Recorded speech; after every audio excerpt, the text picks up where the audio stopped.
બ્રહ્માની સ્તુતિથી ભગવાન શિવ રાજી થયા છે. એ બ્રહ્માજી, હું તમને વરદાન આપું છું.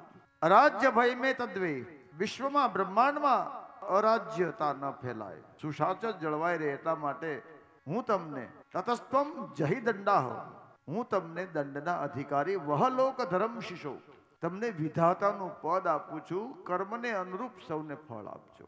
વેદવ્યાસ લખે, વરમ દદામિ તે તત્ર ગૃહાણ દુર્લભમ પરમ.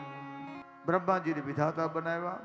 વૈતાનિકેશુ ગુહ્યેશુ યજ્ઞેશ ચ ભવાન ગુરુ.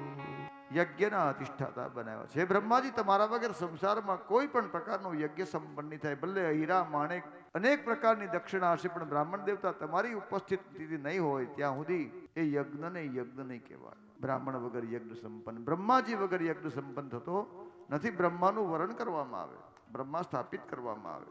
બધી રીતે મહાન વિપુલ દક્ષિણા વાળો યજ્ઞ હોય.